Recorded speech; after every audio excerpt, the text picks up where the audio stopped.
Louvado seja nosso Senhor Jesus Cristo.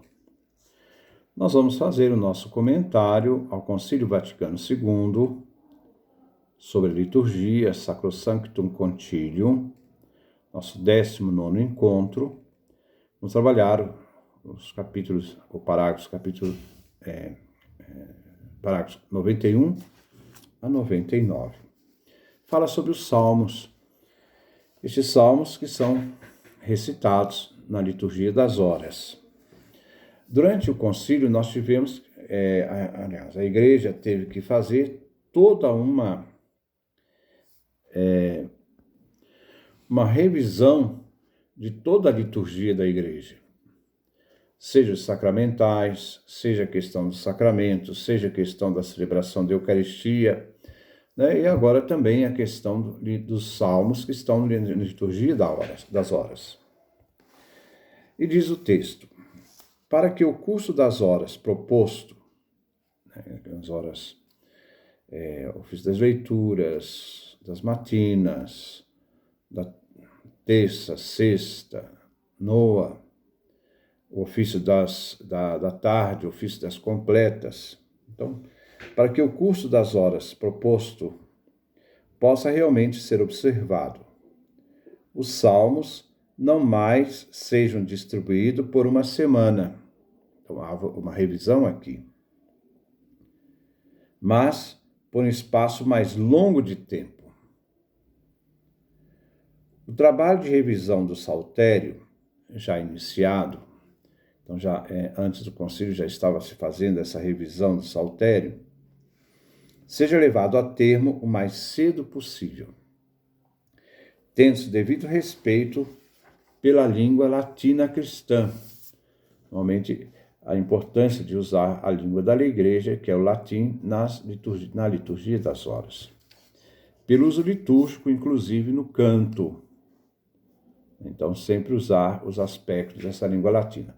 Quando você pega, talvez o Brasil não tenha isso tanto, o ofício das horas, mas você pega o ofício das horas na Itália, né? Todos eles nós temos alternância de cânticos em latim e cânticos na língua vernácula, no italiano.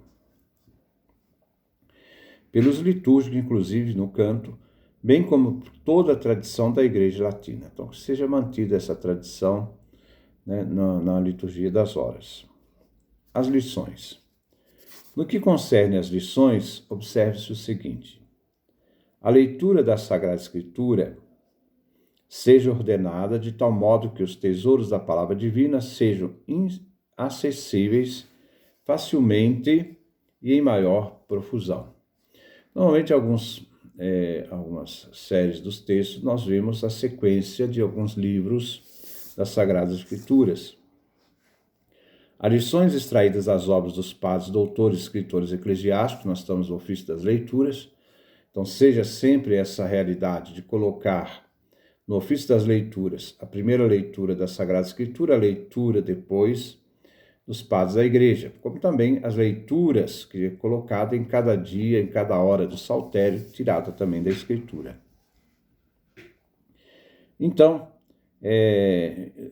as lições extraídas das obras dos padres, doutores, escritores eclesiásticos sejam mais selecionadas e que se criou toda uma riqueza através dessas leituras, sem se repetir, né, buscando esse tesouro da tradição.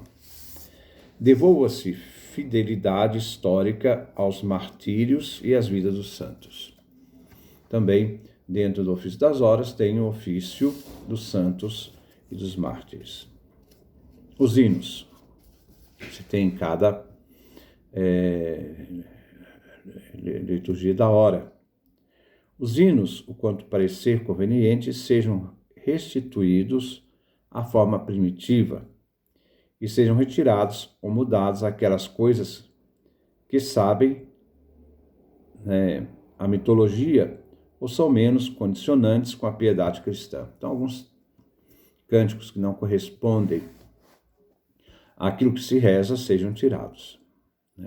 Segundo a conveniência, introduzem também outros que se encontram no repertório do inário. O tempo da recitação do ofício divino. É aconselhável, né, qual o tempo para cada liturgia das horas.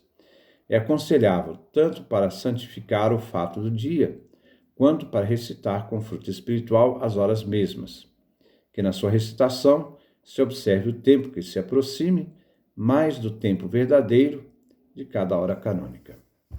Então nós temos as grandes horas, ofício das leituras, ofício das matinas e ofício das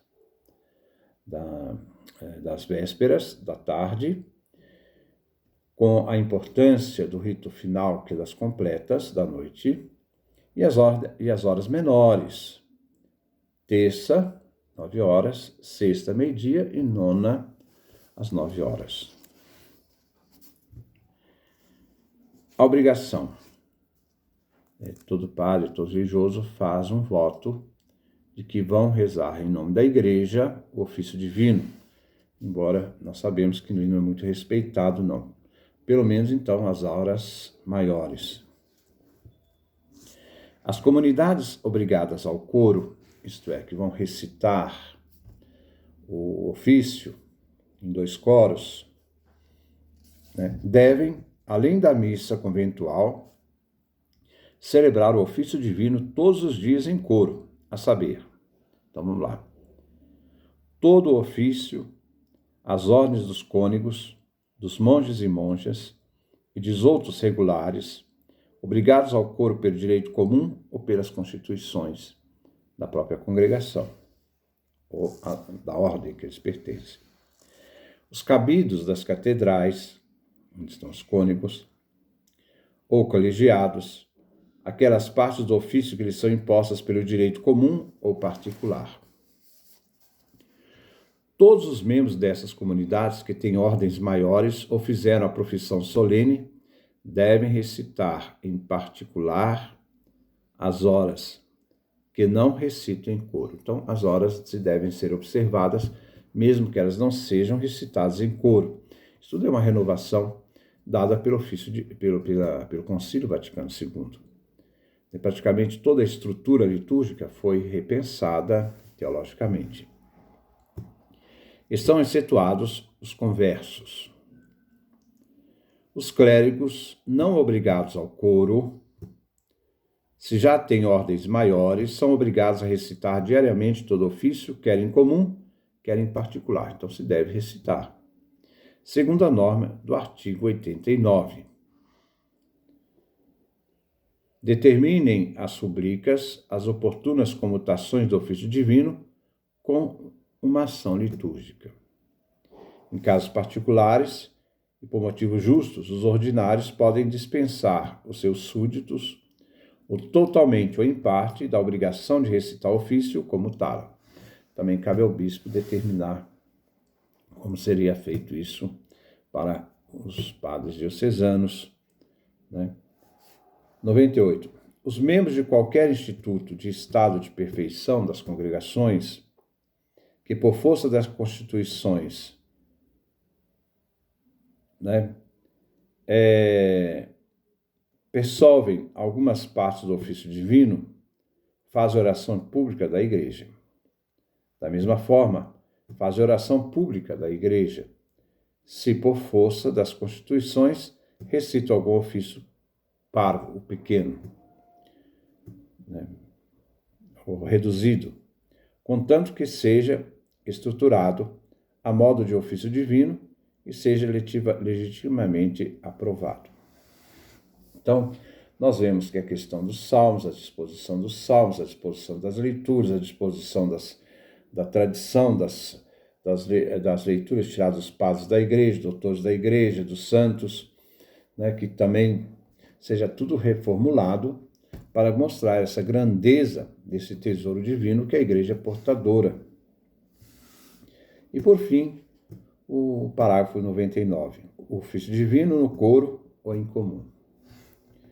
Como o ofício divino é a voz da igreja, então cabe ao padre rezar com a igreja para a santificação do mundo e a santificação da igreja. Então, o ofício divino é a voz da igreja. Então, nessa recitação dos salmos, né, quando nós vemos lá no ofício das leituras, ofício da manhã, ofício das 9 horas, ofício do meio-dia, ofício das 3 da tarde, ofício da véspera da tarde e das completas, né? Como o ofício divino é a voz da igreja, e nós vimos também que a prima, né, a leitura, a introdução aos salmos que se faz às 6 da manhã, né, praticamente foi trocado, foi tirado e foi colocado ali o ofício das horas, né, e também da matina. Como o ofício divino é a voz da igreja, ou de todo o corpo místico que louva a Deus publicamente, exortam-se os clérigos, os ordenados, não obrigados ao coro, a rezar em coro, e principalmente os sacerdotes, que convivem ou se reúnem, digam em comum ao menos alguma parte do ofício divino. Normalmente se pede as horas maiores, manhã e tarde. E é bom que se faça da noite também.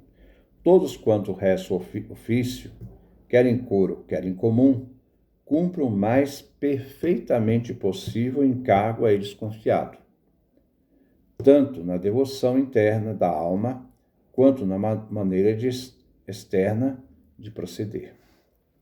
É conveniente que o ofício, em coro ou em comum, seja oportunamente cantado.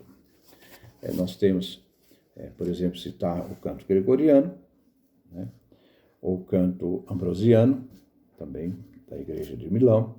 São cantos adaptados, são cantos que fazem parte da liturgia das horas, não adaptados, fazem parte da liturgia das horas, e que dão esse sentido, né, cada vez mais de levar a alma a Deus. Então, que Deus nos dê a sua graça, a sua bênção, sua face resplandeça sobre nós. Nosso próximo encontro, vamos ver a participação dos fiéis no ofício divino. Paz e bem.